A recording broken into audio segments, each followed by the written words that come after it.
Welcome to the Caribbean Property Investing Podcast, where we share real-life experiences for successful Caribbean property entrepreneurs. Learn about their successes, challenges, and strategies to help you create your plan for financial freedom. Now let's get started. I love my community. It teaches you the importance of being together even through difficult times. Business owners doing their best to make it through. Fishermen and farmers working hard to put food on our tables. Nurses caring for the sick shows me who we are made of. People who care. I guess it's about growing together.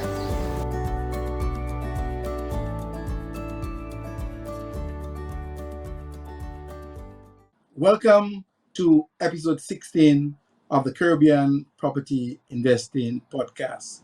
Once again, we want to thank you to say how grateful we are for your support in sharing, watching, listening, and telling others about the information which we take so much time and we enjoy preparing and sharing. Today, I have a special guest. It's from one of my favorite places in the entire world. It's the land of Rick and Scrape, swimming pigs, some of the most beautiful white sand beaches in the world, and was the first landing spot for Christopher Columbus. By now, most of you would have guessed that I'm speaking of the beautiful Bahamas. And my guest today is none other than Mr. Rupert Pinder. Rupert, welcome to the show. Thank you, Anson.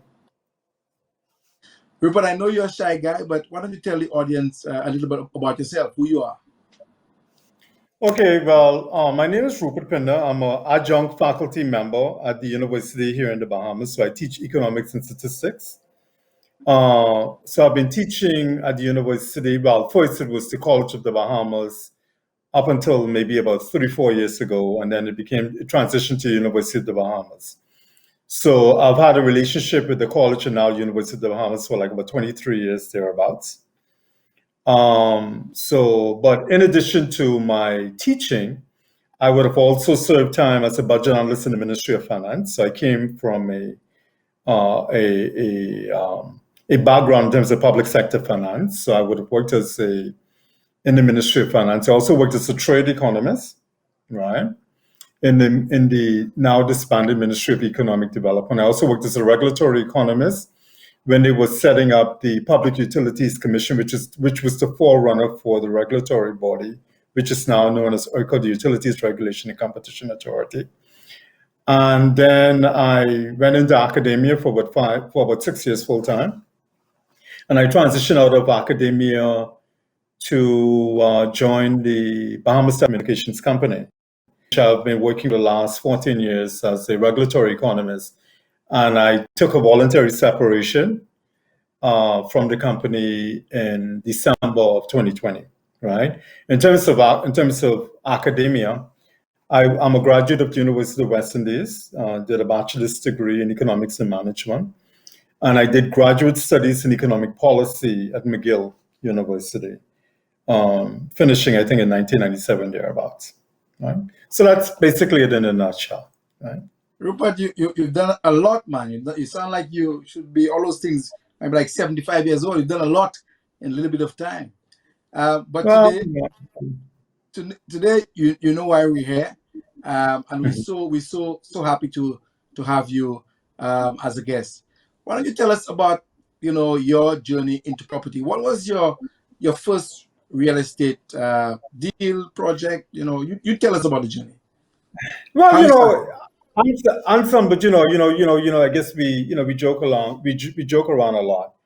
But I'm hoping that even in terms of locally, we have more of these type of discussion, because hopefully I think it's important in terms of motivating some of the young people, and without the risk in terms of not coming across, certainly in terms of having any prejudices or certainly in terms of being discriminatory. But the reality of it is that people of color obviously have a little bit more hurdles, or a lot more hurdles to cross, particularly when it comes to investment and how can I say it now, in terms of climbing that ladder, if you wish, when it comes to wealth or accumulation of wealth, right? Because as you know, supporting a lot of this, you can have the greatest ideas in the world, but you need financing, right? The ability to be able to generate the capital. And I must say, and I think some of the experiences within the Bahamas is not unique to us. I think these is the same sort of challenges that you will find, I guess, in most small economies, and particularly in terms of within the Caribbean, I guess some parts of Latin America, because the same banks that serve the Bahamas are the same banks for the most part that serve some of our Caribbean neighbors. And we know, and traditionally we've looked at banks as a conventional source of funding in terms of some of these projects, although today, I think we're becoming a bit more creative. But in terms of property management, one of the first investments that I've made in terms of property, I would say it was in 1995 when I completed the transaction. And at the time, I was a student in university, right? And I think it was like about 25 going on 26 thereabouts, right? When I made that first investment.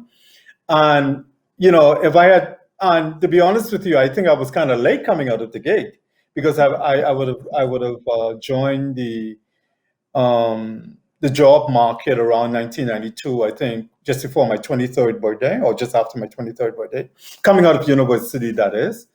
And if I didn't have a leaning towards in terms of doing more by way of studies, in terms of graduate studies, and at the same time I was toying around in terms of doing some stuff in terms of law. So if I didn't have a leaning in terms of wanting to do more studies, I think I would have entered the property ladder even earlier than 26, right? And and I could recall at the time, and hopefully I'm not being too long-winded here, Anson. Because I could recall at the time that I purchased my first piece of real estate. I was more or less going into the home stretch in terms of finishing my master's, my graduate studies. And I will never forget a friend of mine at the time. I had just visited he and his wife, they just had a newborn. And as he was taking me home, he showed me this piece of property. And he said to me, he said, "Hey, look, the real estate people had approached him, but he's starting a new family." He says, "Why don't you take advantage?" So I went home, I told my family about it, I told my mother about it. Her first response is that, "Hey, look, focus on your studies. You're all over the damn place." You know what I mean? You know what I mean? What are you doing talking about property? And you're supposed to be finishing your school and all that kind of good stuff. My father and my brother obviously had a different view. And my father said to my brother at the time, make sure that he gets that piece of property. So my brother had access, because fortunately at the time I was I was on an in-service award from the government. So I was getting my salary. And my brother had access to my account. So he went and he signed all of the documents and whatnot. And I'll never forget, at that time I bought that first piece of real estate. I think it was like $35,000, right? And of course, just for the benefit of everybody, it's 1-to-1 in terms of US Bahamian dollar exchange rate. But it was $35,000 at the time, zero down, and $500 per month. The drawback that I saw was that the interest rate was like about 12%. But certainly in terms of being able to get started, it allowed for a quick entry, because all that was required was $500 down. And that property was $35,000. 1 year later, because of the strong demand and it was in a nice area of town, the property price went from 35 to 45. Within 2 years, it's up to 60. And within 10 years of buying that property price had literally just about doubled, right? Today, even in a relative, despite all of the pandemic and a downturn, that piece of real estate today is valued conservatively anywhere from $110,000 to $120,000, right? That piece of real estate that I would have bought for about $35,000, you'd be lucky if you can get it for $100,000, $110,000, right? And it's barely about 10,000, 11,000 square feet of land. Of course, that was the first piece that I used that I built my home on, right? And I was able to build from there. And so one of the things, and my father didn't have the luxury in terms of having a lot by certainly by the day's standard being regarded as being a well-educated man, right? Similarly, in terms of my mother, while a very strong believer in educated and certainly very wise and very learned, self-taught, certainly, instill us in terms of a certain level of discipline and so on and so forth. My father was also big in terms of believing in investing in land, right? So although he, at the time that he left, he would have left as some mid-tiered police officer or whatever, but he certainly believed in investing and in terms of land. And so in my earlier years, in terms of work, I never really made a whole lot of money, right? I started really making what I would consider, even by today's standard, in terms of making real good monies when I joined BTC about 14, 15 years ago. I mean, I would have made, some okay money, let's say in academia, but nothing in terms of top tier type of salary. And I'm saying all of that to say this, that, when it comes to investing, like a friend of mine would say, sometimes it's not so much in terms of having a whole lot of money, but just being able to see beyond the curve, right? And Sam, I don't know if this sort of thing is useful for you in terms of a discussion point, right? No, it's good. So what I want to know, Rupert, why did you choose to listen to your friend and buy that lot in that location at that time? And did you always plan to put your home there? Well, one of the things here is that I've always been big in terms of believing in investing, right? In terms of storing up an essay. Even in my mid-20s, I saw it as a big thing. And so to me, I saw that as real, as a young man, as really having something tangible, right? I mean, most people perhaps could not necessarily relate to. I mean, I certainly had an appreciation for being able to invest in equities in terms of stock and government registered stock and those sort of things. And I have invested in those things. But in terms of land, I mean, I just saw it as something you could puff off your chest and say, well, I own that, something tangible and so on and so forth, right? And of course, I also bought, and I would, I would also call it a myth. I mean, because we also know differently as we learn more about these instruments. I also bought into the myth that land prices always go up and up and up and up, right? Of course, we know that that's, there's a myth to that as well. But, and so those were some of the genesis in terms of, wanting to invest in Bahamas real estate at that time. Yeah. So my question to you, because you recognize the appreciation, even if it does not always happen, but the appreciation of the property, the first property you bought, is that what encouraged you to buy more land? And how far and wide did that continue before you decided to do, something else other than your one of the things, and I've had loved ones, who always try to, I guess, pull me back in line in a bit, in terms of kind of hit me upside the head to say, well, live in the present, because if not, I would just keep thinking about, where I would like to be 10 years from now, although I'm getting old now, right? But in the sense that when I saw the appreciation in that first piece of investment that I made, right?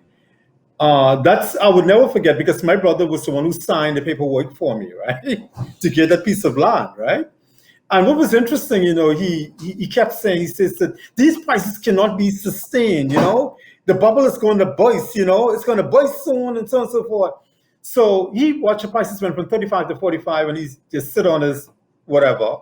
And then it went to 60 and he said, man, these prices could, and then next, the prices just virtually double, right? And that also provided me with motivation to invest in other pieces of land. And I'll be honest with you, I mean, at the time, I obviously, and then of course, somewhere in there, I started building my home.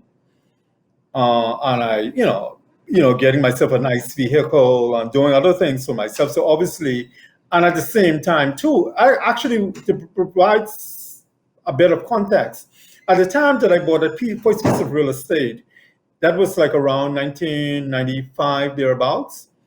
I mean, excluding the fact that I was getting other subsidies by way of my scholarships and other things, at that time, my salary was only about $1,300, $1,400 per month. And so to put that in context, fortunately, I was still living at home, right? But my outlay was like about $500 per month on a $1,300 salary, $1,300, $1,400 salary.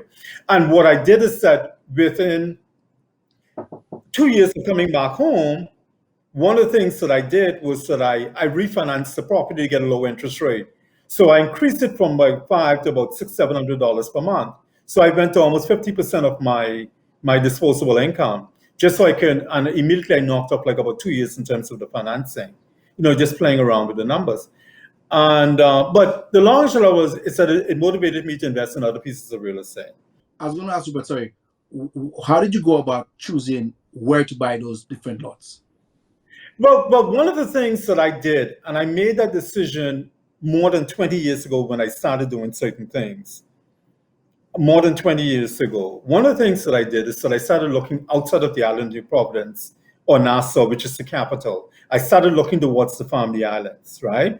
Because as we discussed ahead of the show, at the start of the show, the Bahamas is like about 29, 30 inhabited islands. And so you're looking at a population of, let's say, around 400,000. And so when you look at the land mass relative to the population, it's very low population density. Very, very a large pieces of, a lot of land per unit of the population. So one of the things I started doing is I started going to the other islands where land was very cheap.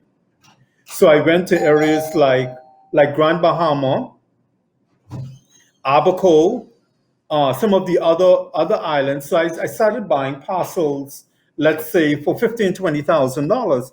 And one of the things I started doing was that I would stretch out the payments. So I would buy the land, let us just say for about 15, let's say I bought a parcel of land, not necessarily beachfront, but had beach access, right? So there may be a tract of land that allowed me to get access to the land and that sort of stuff. And I was able to go into some of these communities and be able to buy land for like about $18,000 or $20,000. And what I would do is that I would go to the bank and I would ask for a mortgage for 15 years for a $20,000 piece of land. So I was paying like about $150 per month, right? And I would just go through and I would just build up inventory. So next thing you know, these land prices were starting to double. What was also interesting as well is that a lot of the land that I was buying in some of these other communities outside of the capital were land that were owned by non-Bahamians, right? And so I will never forget, I went to the island of Abaco, and I'm sure you're familiar with having spent some time here in the Bahamas, I went to an island of Abaco and I bought this nice piece of land. One of the things that really caught my attention is that I found some of the Bahama parrots nestling on the land, because apparently they did their nests very low, and they were beautiful birds, eh? And I bought a third of an acre. Apparently there was this man in the United States, this American. He was about to go through a divorce. The process hadn't started, and he was trying to liquidate. So he wanted $25,000 of land. By the time he finished negotiating, it was down to $18,000 for 1/3 of an acre. Right?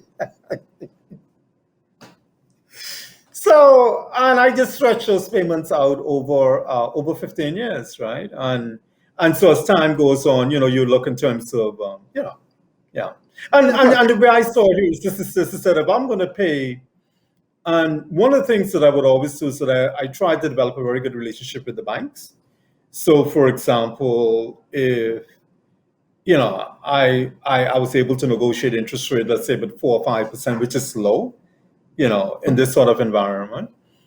And so I figured that if I'm going to pay $150 a month for a parcel of land, I mean that's money that I can spend, like how you would say in the rest of the Caribbean, liming. I mean, you can spend more than that just hanging out on an evening, eh? And that's monthly payment on a tract of land. Rupert, my question to you is, when you're acquiring all those pieces of land outside, even on Nassau and outside New Providence, what was your strategy? What was your thinking? Well, it was more or less in terms, to be honest here, I'm not even so sure that it was necessarily a sit-down sort of strategy. I mean, one of the things that I saw is that I saw that, hey, look, that there was a lot of pent-up opportunities in the Family Islands that a lot of people did not see.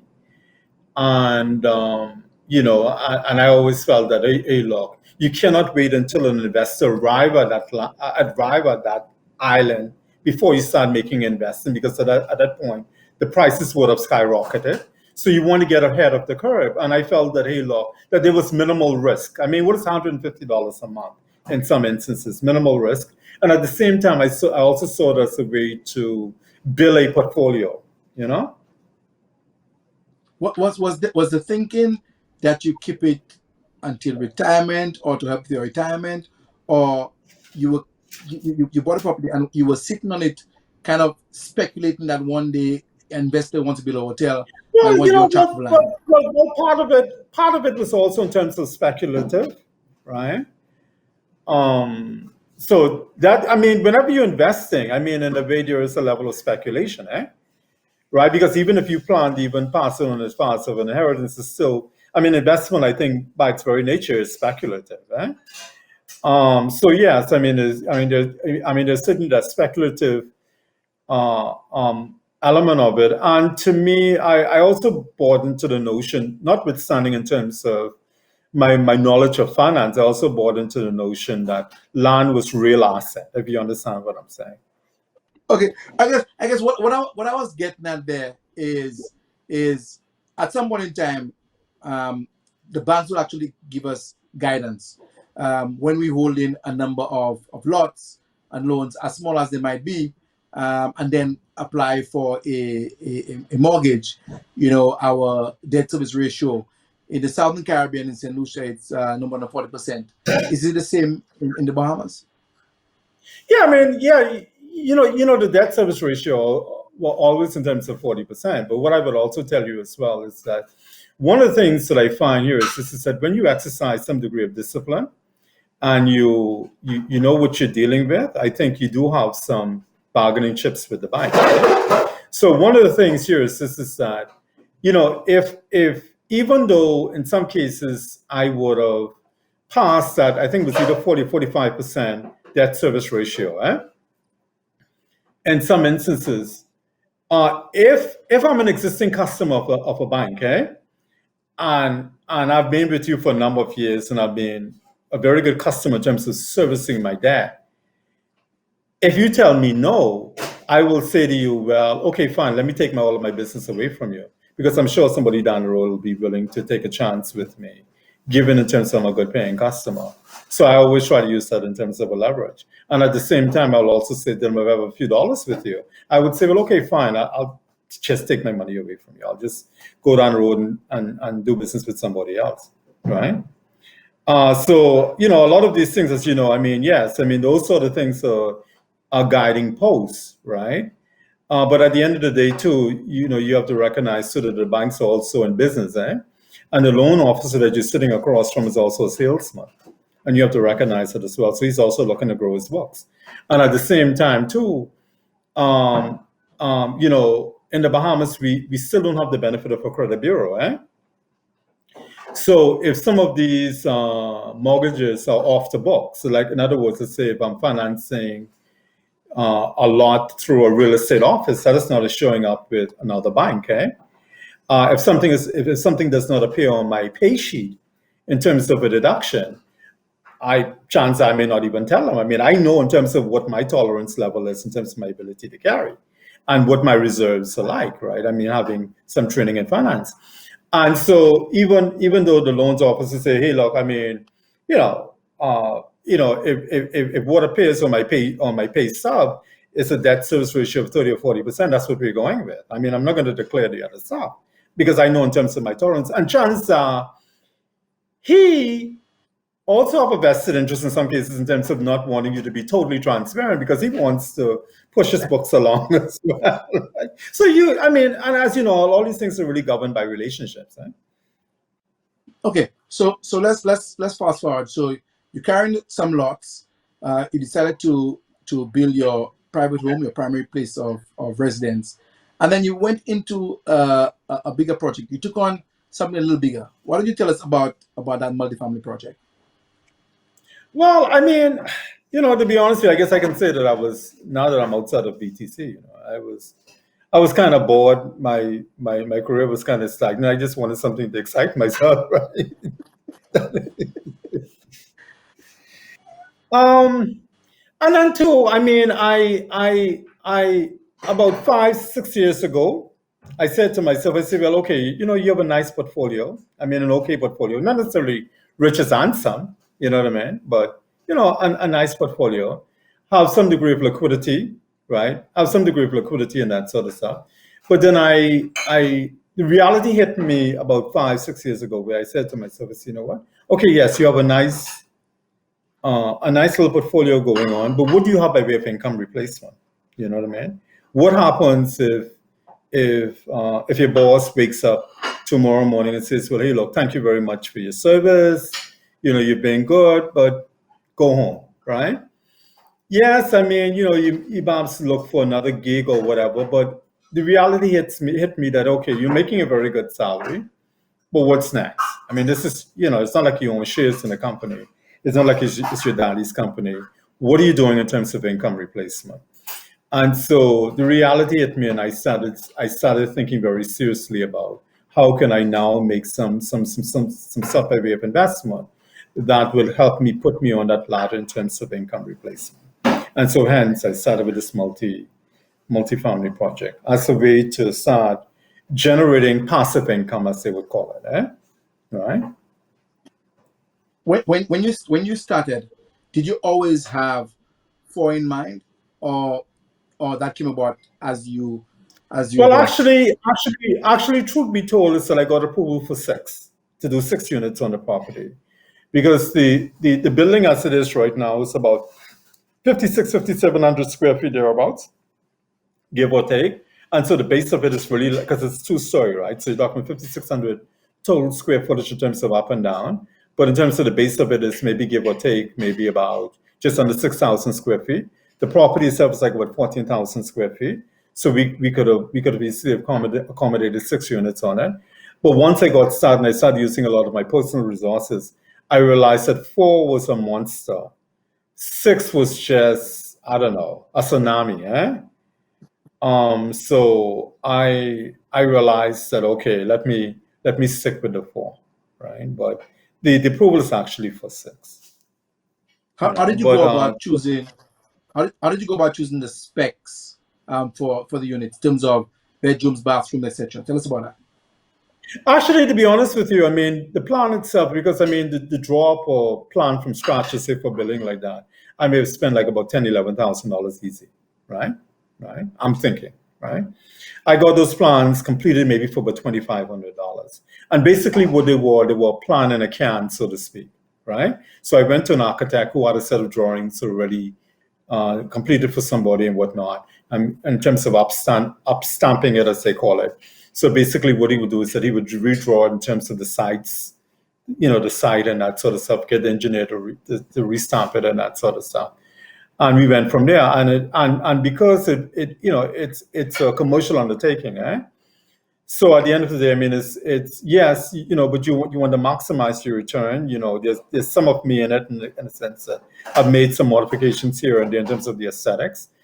But by and large, it's not my personal home, and so to that extent, I wasn't necessarily bullish in terms of having plans drawn specifically to my specs or to my taste, because it's not my home, it's a commercial undertaking. And so it was a project, it was a set of drawings that I was comfortable with, and basically paying about 25-30% of what the market value would have been to have those plans drawn up. So I thought it was a win-win situation. In terms of suitability for the area, who are you trying to attract with that development and building? It's a mid-tier sort of project, and when I say mid-tier, it's my profile, and I'm leaving a lot of this really in terms of the real estate people, because given that it's my first project in terms of screening people and so on and so forth, they said it was sent to me and I'll have a look. But for the most part, my profile is basically in terms of that mid-tier sort of professional, mid to upper level type professional, somebody who can easily afford maybe $2,000-$2,500 per month in terms of rental sort of income. So I'm looking in terms of a mid-tier professional. And when I say mid-tier professional, it doesn't necessarily professional in the sense of the word in terms of, a banker, lawyer, or a doctor or whatever, but really in terms of somebody who can really sustain a certain level of payment on a consistent basis. And obviously in terms of the profile itself, such that it won't necessarily, for lack of a better word, maintain a certain profile, in terms of your tenants. If you understand what I'm saying. So it's 3 bedroom, 2 bath, about just over 1,000 square feet per Well, it's unit. two bed, 2.5 bath. Yeah. Okay, 2 bed, 2.5 bath. During this process, what were some of the key challenges you experienced in the project? But one of the things is really in terms of finding good, reliable, cost-effective people, right? I guess. One of the things that I find is really in terms of those quality assurances, right? Particularly trying to manage a project yourself, right? Not just in terms, not only, I mean, like for example, like you can control in terms of the materials that goes into it, because particularly when you're buying it yourself, but also in terms of the quality of work and that sort of stuff, making sure that it meets certain specifications and that sort of stuff.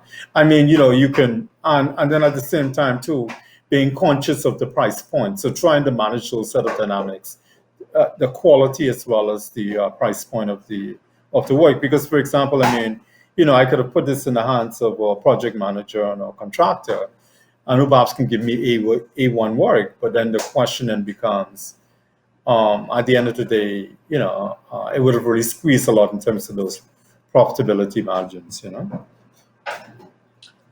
that was so one of the, in terms of the managing for the quality. The second is really in terms of stealing, because particularly with the pandemic, in the earlier days, I was one of the first person in that immediate area to put up a structure, and so there wasn't a lot by way of proper lighting and that sort of stuff. So there was a challenge there in terms of stealing. And then generally speaking, the occasional problem in terms of financing, So you talk about financing, you talk about the skill set of the trades or subcontractors and quality assurance. So how did you overcome those?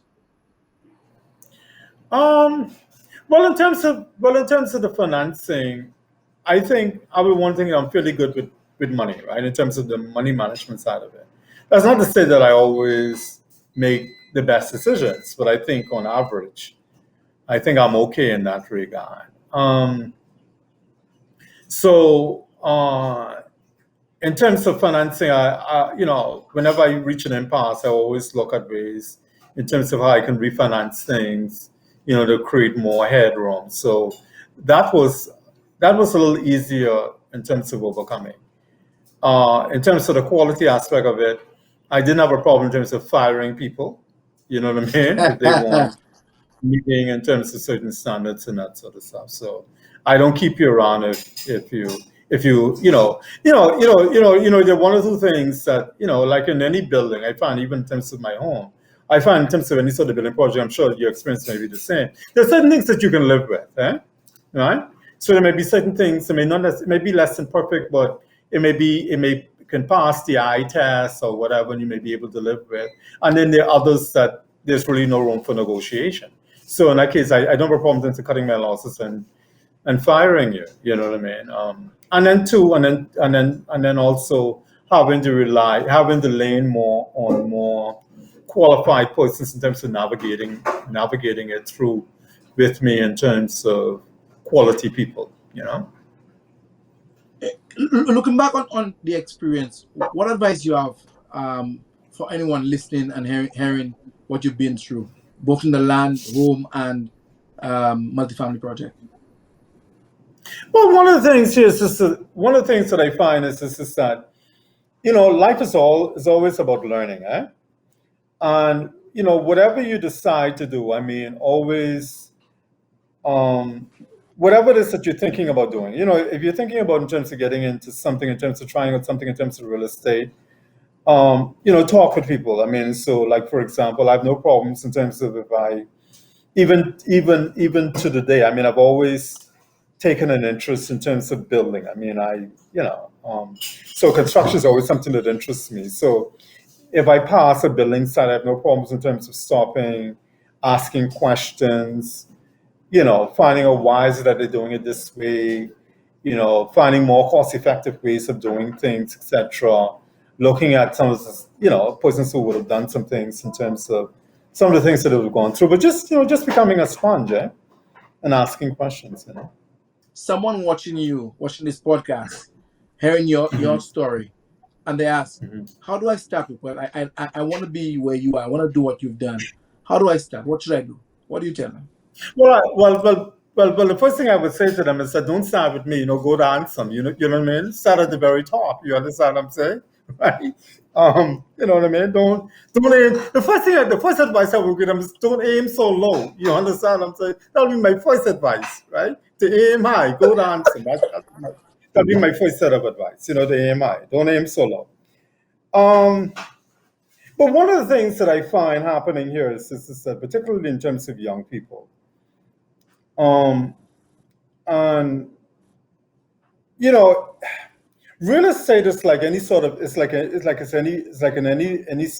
sort of investment. And one of the things that I find that is really killing us is really consumer debt, right? A lot of persons really don't have the discipline, and so one of the things here is that I think before you even start talking about investment, whether it's real estate or anything like that, you must develop an appetite to save, because savings really provides the impetus in terms of investment. And I think to the extent to which you develop a level of savings, I think it provides some sort of leverage to at least be able to at least open a discussion, with the bank. And so I find that, and it's not just in terms of indicative of the Bahamas, I think it's throughout the Caribbean, in terms of low levels of savings, right? Relative to GDP and that sort of stuff. So the first thing is that really in terms of accumulating, in terms of level of savings and managing consumer debt, And the other part of it too is that you never, it's one thing to think big, but it's also another thing to also think practically, And the first thing, like in anything else, is to start, and starting in most cases means to start small, right? And so for example, somebody may decide to say, well, okay, I want to start in terms of investment. I mean, you may not be able to maybe start with 12 units like Ansem, but you may be able to find maybe a foreclosed property, right? That is going at a really bargain basement price, and you maybe can use that as a fix up or flip it and just keep moving, And one of the things here is one of the things that is that in this sort of environment, in terms of the pandemic, there'll be winners and losers, in the sense that even in the midst of all of this, there are opportunities, to the extent to which, in terms of the foreclosure market, in terms of fix-uppers and so on and so forth, and there are opportunities out there, but particularly in terms of the challenge in terms of financing, I think the first thing is really to try to start with, some accumulation of savings and going from there. You've been listening to another episode of Caribbean Property Investing podcast. Quite a character, Rupert, a good friend of mine. Want to thank him for his time. The Bahamas, like everywhere else, presents opportunities still for persons who are interested in property investing. As Rupert said, you be practical, start small, but most importantly, just start. Remember, you can catch us on CaribbeanPropertyInvesting.com, our website, Facebook, social media, Instagram, everywhere. Until next time, see you, and remember, everyone needs somewhere to live. I love my community. It teaches you the importance of being together even for difficult times. Business owners doing their best to make it through. Fishermen and farmers working hard to put food on our tables. Nurses caring for the sick shows me who we are made of. People who care. I guess it's about growing together.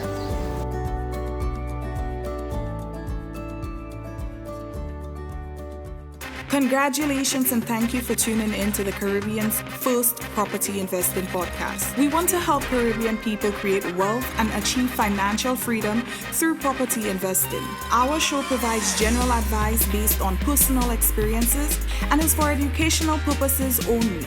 For more information, resources, and past episodes, visit us at CaribbeanPropertyInvesting.com. Remember to click the subscribe button so you never miss a show. Let's go.